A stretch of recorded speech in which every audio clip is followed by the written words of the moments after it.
안녕하십니까. 바로 보는 TV 옴부즈맨 이남기입니다.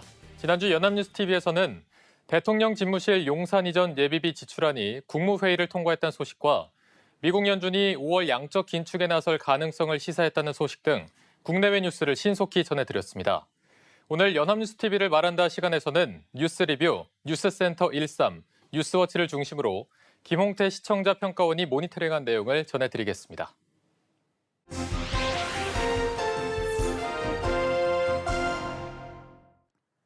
연합뉴스TV는 지난주에 청문회 준비를 위해 출근한 이창용 한국은행 총재 후보자의 가계부채 관리 필요성에 대한 언급과 물가 상승에 대한 우려의 소식을 전했습니다.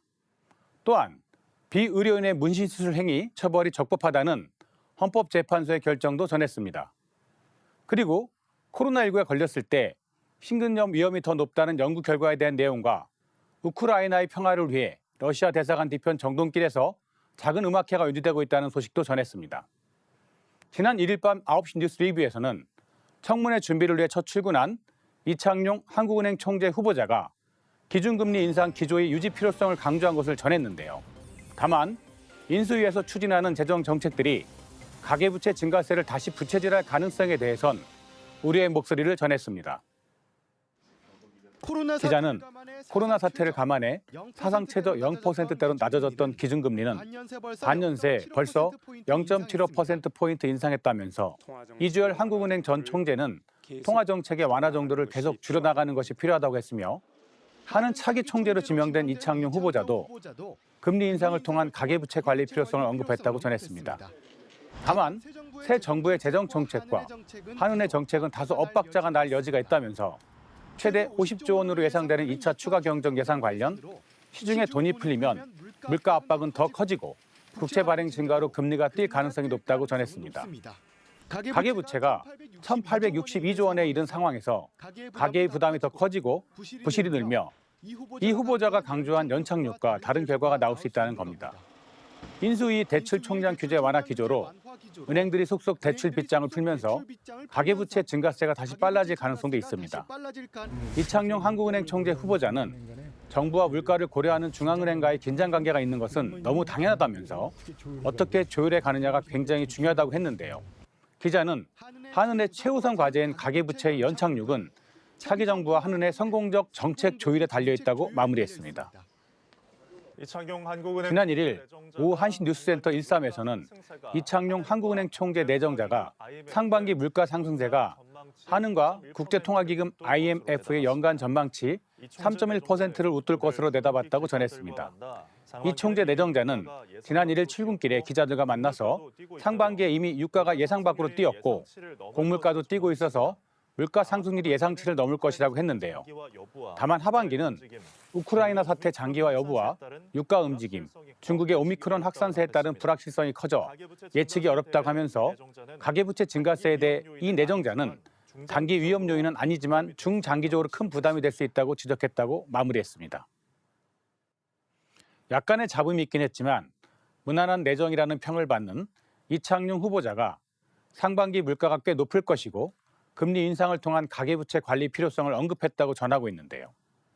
이 보도에서는 새 정부의 재정 정책과 한은의 정책은 다소 엇박자가 날 여지가 있다는 점을 잘 짚고 있습니다. 실제 이창용 내정자는 강하고 명확하게 이자율 관리를 언급했고 한국의 가계부채 증가 속도가 OECD 국가 중 가장 빠르다면서 이를 해결하기 위해 한국은행의 역할을 강조했습니다. 실제 가계부채 해결에 대한 작심 발언이라는 평을 듣기도 하는데요. 이러한 부분은 조금 더 강조했으면 좋았을 것입니다. 물가 안정, 가계부채 관리, 그리고 경제 활성화를 하는 여러 어려움에 처한 차기 정부에서 한국은행의 역할이 매우 클 수밖에 없는데요. 앞으로 나갈 바에 대한 간단하고도 강한 언급이 있었으면 좋았을 것입니다. 지난달 31일 밤 9시 뉴스 리뷰에서는 문신시술을 처벌하는 의료법 조항이 헌법에 어긋나지 않으며 자격제도 같은 대안을 도입할지는 입법부의 영역이라는 헌법재판소 결정이 있었음을 전했습니다.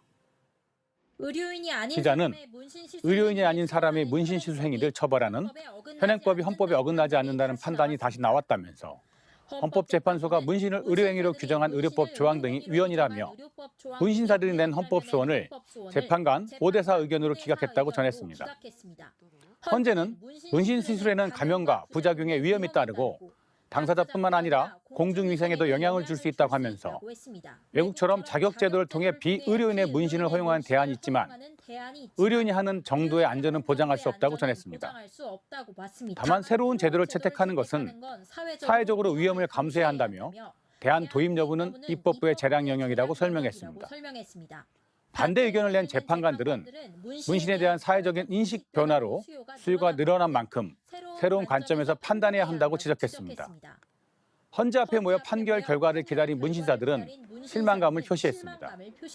임보란 대한문신사 중앙회 이사장은 범법자로 방치하고 사각지대에 있는 사람들을 외면하면 대한민국은 발전할 수 없다고 얘기했습니다. 이번에도 불법의 굴레를 벗지 못한 비의료인의 문신 시술, 결국 공은 국회로 넘어갔는데요. 위원 의견도 적지 않았던 만큼 국회에 계류 중인 관련 법안들이 속도를 낼 수 있을지 주목된다고 마무리했습니다. 문신 시술의 처벌에 대한 결정에는 조금 자세히 살펴볼 필요가 있습니다. 지난 2월 21일 오후 1시 뉴스센터 13에서는 국가인권위원회가 비의료인의 문신 시술에 대한 합법화 논의가 필요하다는 취지로 의견을 내기도 했다고 보도했었는데요.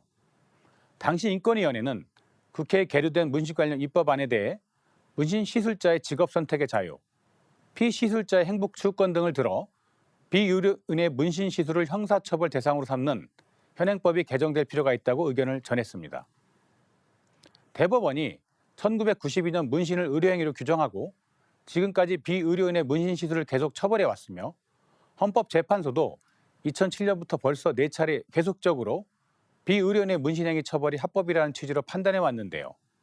이번에는 문신시술 자격제도와 같은 대안의 도입 여부는 입법 재량의 영역에 해당한다고 본 것입니다. 다만 반대 의견은 문신시술은 치료 목적 행위가 아니라고 보면서 미국, 프랑스, 영국 등의 입법례를 참조해 문신시술 부분은 위헌이라고 판단한 것입니다. 현재의 결정을 전하면서 문신시술에 대한 사회 인식 변화 등에 관한 반대 의견까지 짚은 것과 앞으로 국회의 법안들의 변화에 주목해야 한다고 짚은 것 역시 조합부였습니다. 지난 2일 오후 1시 뉴스에서는 코로나19 백신을 맞았을 때보다 코로나19에 걸렸을 때 심근염 위험이 더 높다는 연구 결과가 나왔다고 미 경제 매체 CNBC 보도를 인용했습니다. CDC 연구에 따르면 화이자나 모더나의 코로나19 백신을 접종한 이후보다 코로나19에 감염된 뒤에 심근염과 심낭염, 다기관 염증 증후군에 걸릴 위험이 더 높은 것으로 나타났는데요. 이번 연구는 작년 1월부터 1년간 미국 40개 의료법인이 확보한 5세 이상 남녀 1,500만 명의 의료 기록을 토대로 한 것이라고 합니다. 다만 CDC는 코로나 감염 이후든 백신 접종 이후든 이러한 심장질환이 발병한 경우는 드물었다고 마무리했습니다. 현재 상당한 수의 국민들이 코로나19에 감염되고 있는데요. 코로나19에 감염된 뒤에 심근염 등에 걸릴 위험이 더 높다는 정보 제공은 유익해 보였습니다. 다만 심근염, 심낭염, 다기관 염증 증후군의 용어는 이해하기가 쉽지 않으므로 이에 대한 간단한 설명이 있었으면 더 좋았을 것입니다. 지난 1일 저녁 6시 뉴스워치에서는 러시아 대사관 인근에서는 매일 점심시간 우크라이나의 평화를 기원하면서 서울의 한 음악대학 교수와 학생들이 릴레이로 거리음악회를 열고 있다고 전했습니다. 러시아 대사관 바로 뒤편 서울 정동길에 우크라이나 국가가 울려 퍼집니다. 이화여대 음악대학 교수와 학생들이 우크라이나의 평화를 기원하며 거리로 나선 지 2주째인데요. 때로는 플루트와 오보에 등 목관악기의 맑고 경쾌한 선율이, 때론 가야금과 소금 등 구성진 우리소리가 점심시간 거리를 가득 채운다고 합니다. 베이란 이화여대 교수는 우크라이나 소식을 듣고 정말 화가 났고 사회를 위해서 우리 재능을 나눈다고 얘기했습니다. 전쟁 이후 러시아 대사관 인근에서 열리고 있는 첫 문화 행사로 날선말 한마디 없이 오로지 음악의 힘으로 평화를 기원하고 있습니다. 작은 음악회가 열리는 거리엔 어느덧 봄꽃이 활짝 피었다는데요. 세계인의 마음에도 평화가 꽃피길 기원하며 이들은 전쟁이 끝날 때까지 연주를 이어갈 계획으로 베이란 이화여대 교수는 이 연주회가 빨리 막이 내린 날이 오길 바란다고 마무리했습니다. 러시아의 우크라이나 침공이 장기적인 모습을 보이며 여러 차례 협상에서 끝날 기미를 보이지 않는데요. 국제 외교 관계에서 우리나라의 입장도 반드시 한쪽 방향만을 취할 수는 없는 모습입니다. 하지만 평화와 휴머니즘을 기원하며 아름다운 음악회가 이루어지고 있습니다. 음악의 힘으로 평화를 기원하고 자신들의 재능을 사회를 위해 나눈다는 얘기는 시청자들에게 많은 공감과 힘을 줄 것입니다. 이러한 보도 내용은 뉴스의 감성을 불어넣는 보도로 좋아 보이며 우크라이나의 조속한 평화가 찾아오길 기원합니다.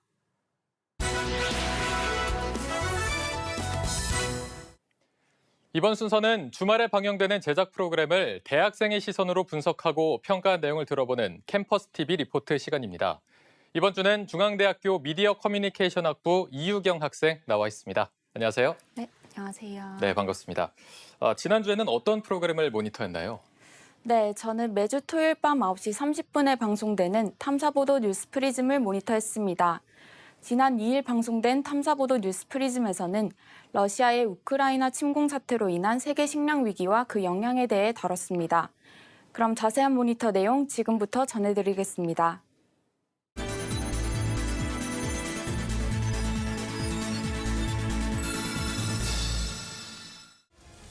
방송은 러시아의 우크라이나 침공 사태가 세계 식량 위기를 불러왔다며 식품 가격 폭등에 기아 공포도 증가하고 있는 현실을 전하며 시작합니다.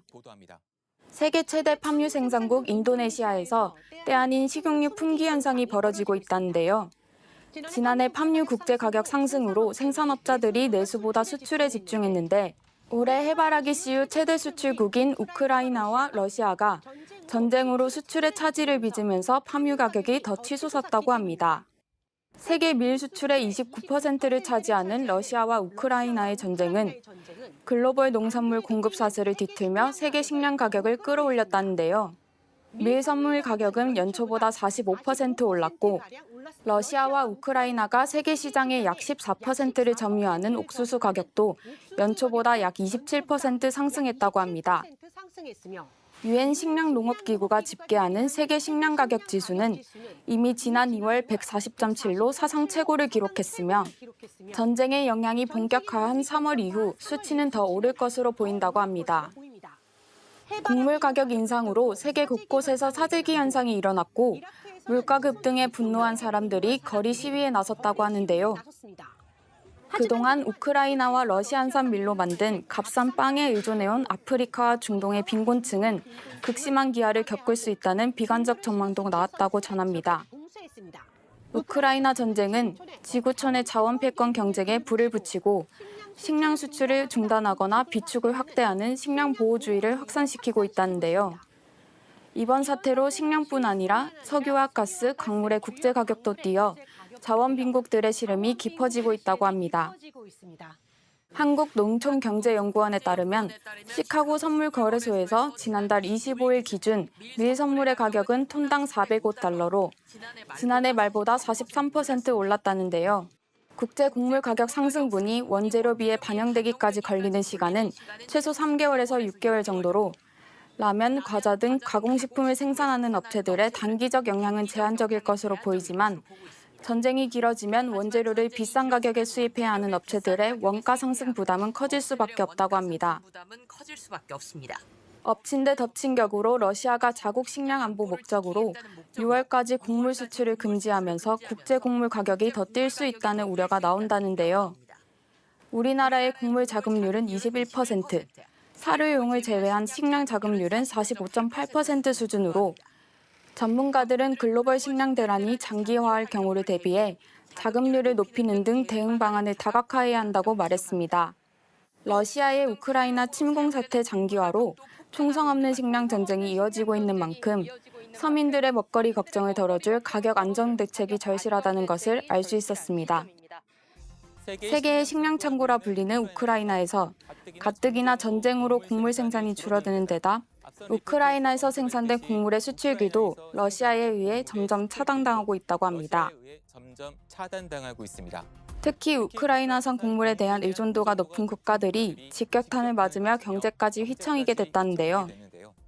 유엔 세계 식량 계획에 따르면 우크라이나산 곡물 의존도는 이집트가 85%, 레바논이 81%에 달한다고 합니다. 세계은행은 우크라이나 사태가 장기화할 경우 전 세계에 미칠 경제적 충격이 코로나 팬데믹보다 클 것이라고 경고했다는데요. 특히 선진국과 비교해 팬데믹 충격으로 경제 회복 속도가 느린 개발도상국이 우크라이나 사태로 인한 타격을 더 크게 받을 것이라고 전합니다.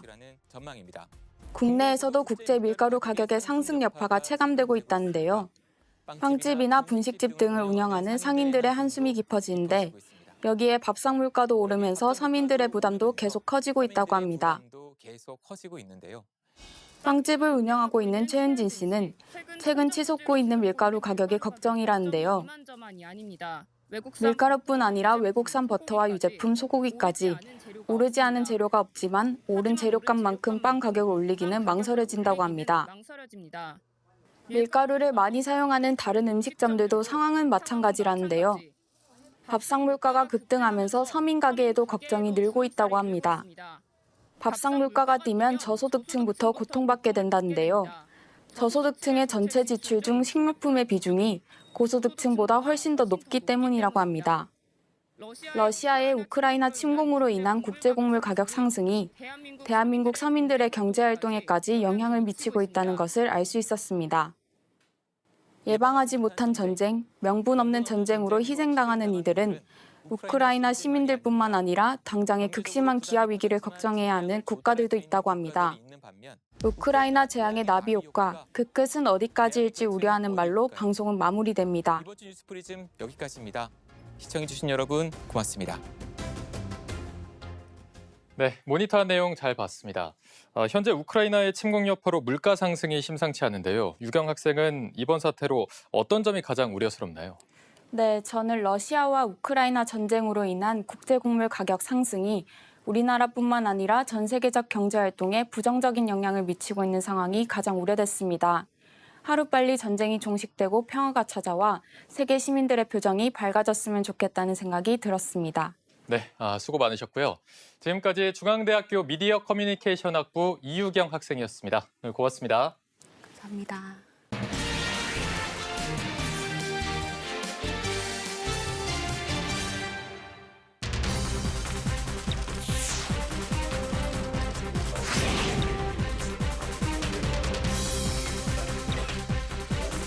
이것이 용납되면 사회는 모든 사안에 대해서 합리적인 논의와 대화가 아닌 가장 큰 공포와 불편을 야기하기 위한 비정상적인 경쟁의 장이 될 것입니다.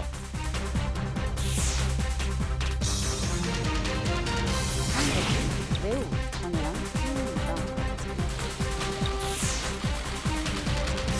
적절한 단어 사용이나 적절한 소통을 통해서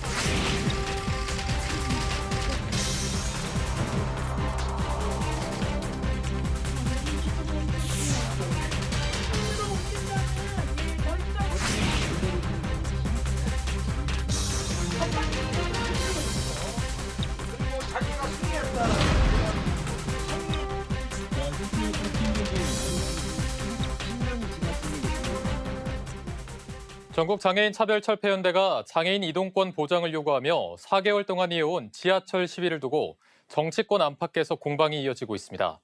한편에선 이번 논란의 근본 원인이 장애인 이동권 보장에 대한 정치권과 정부의 무관심이란 지적도 제기되고 있는데요.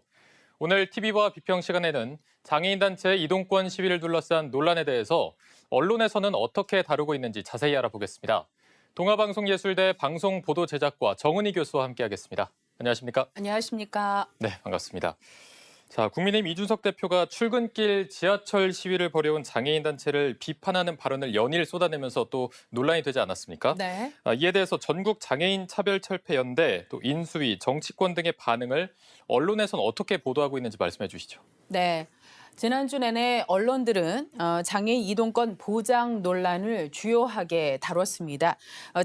장애인 이동권 보장 논란에 언론들이 큰 관심을 가지게 된 계기는 국민의힘 이준석 대표의 발언 때문이라고 할 수 있습니다. 장애인 단체가 장애인 권리 예산을 보장하라며 벌인 출근길 지하철 시위를 이준석 국민의힘 대표가 서울 시민을 볼모로 삼은 불법 시위로 규정을 하며 연일 공세를 쏟고 있습니다.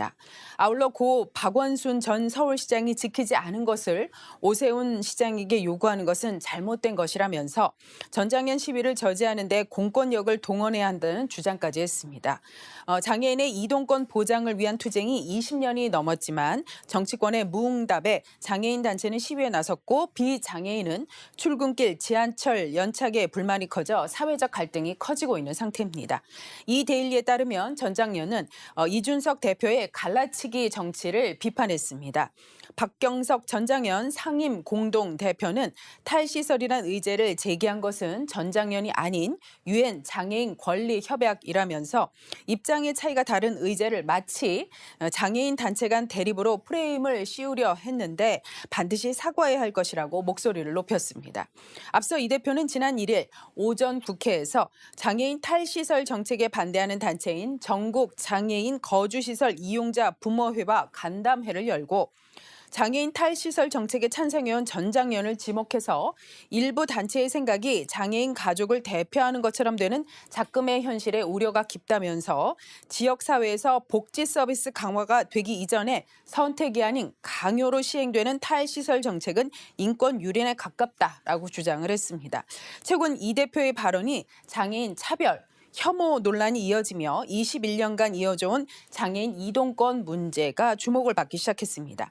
시각장애인 김혜지 국민의힘 의원은 지난 28일 전장현 25차 시위에 안내견 조의와 함께 참석해서 책임을 통감한다며 사과를 했습니다.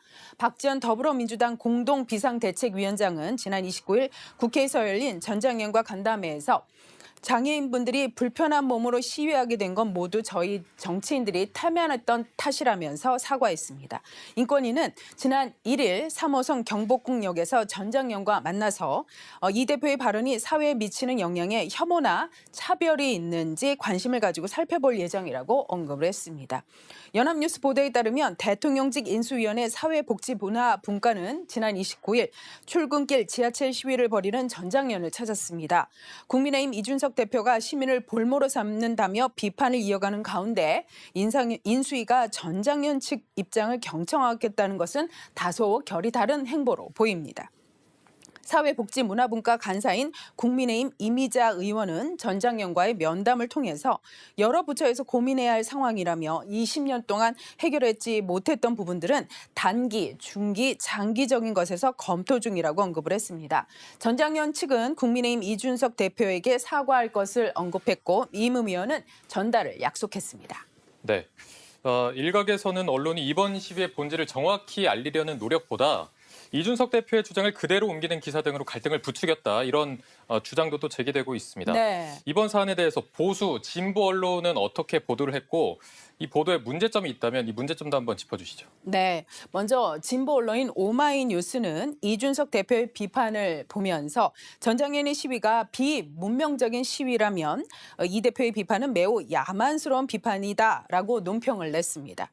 전장현이 많은 서울 시민들에게 불편을 주면서 시위를 하게 된 원인을 그는 거짓된 정보를 토대로 왜곡하면서 비판했기 때문이라면서 전장현이 서울 지하철 역사의 100% 승강기 설치를 주장하게 된 것은 이명박 전 서울시장의 약속이 있었고 18년이 지난 오늘까지도 지켜지지 않아 전 장현은 이 해묵은 약속을 지켜달라면서 시위에 나선 것이라는 겁니다.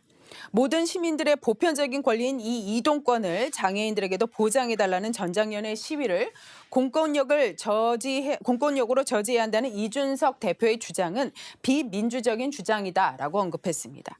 한겨레에 따르면 전 장현의 최용기 한국장애인 자립생활센터 협의회 회장의 말을 보도했는데요.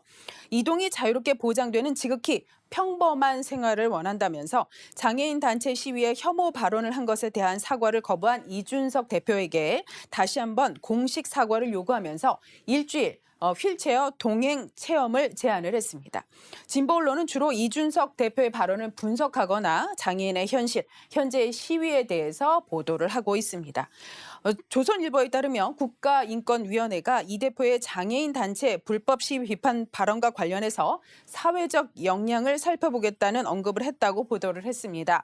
이 대표는 이에 대해서 인권위에서 이준석이 장애인 혐오를 했다고는 말을 못하니 무슨 사회적 영향을 밝히겠다고 한다면서 기대한다, 신속하게 해주었으면 한다라고 언급을 했습니다.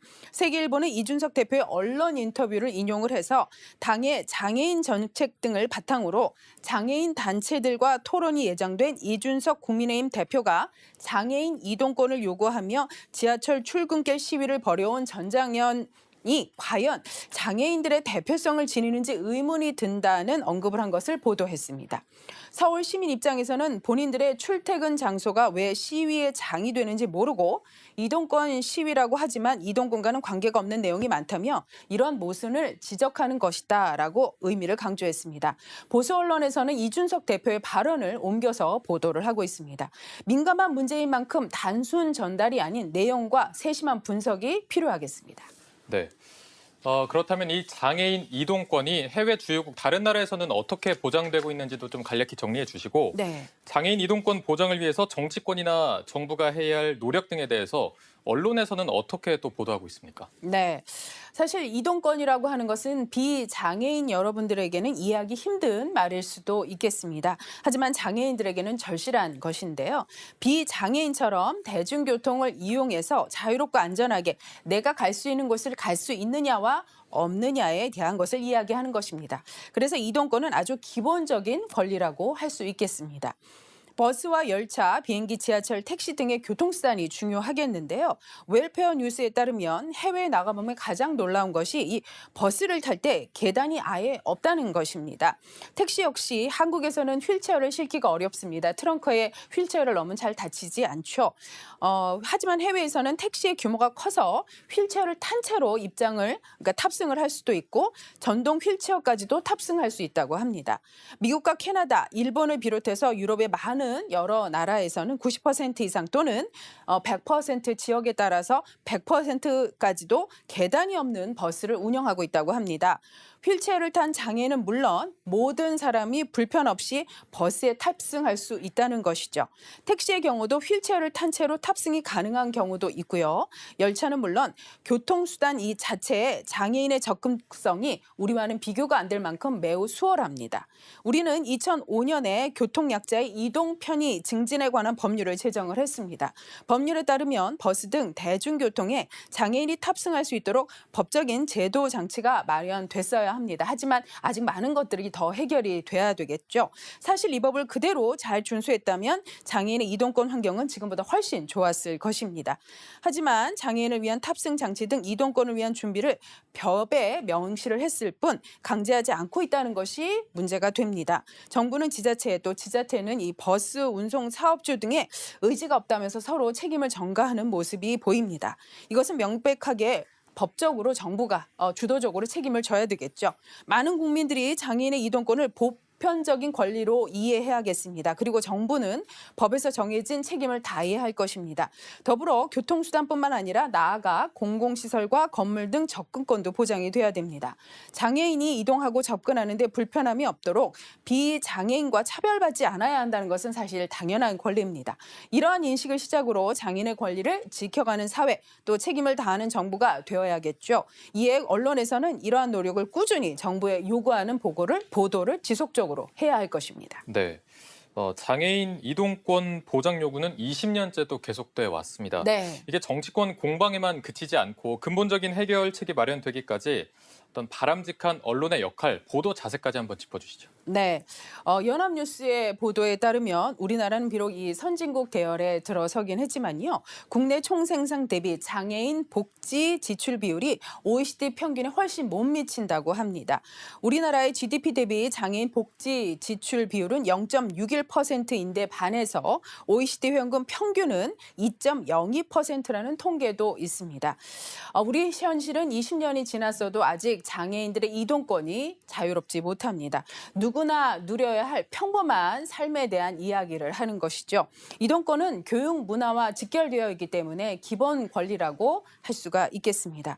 그런 만큼 정치권이 나서서 이 문제를 해결을 해야 할 것인데요. 서로 책임 전가를 하느라 급급합니다.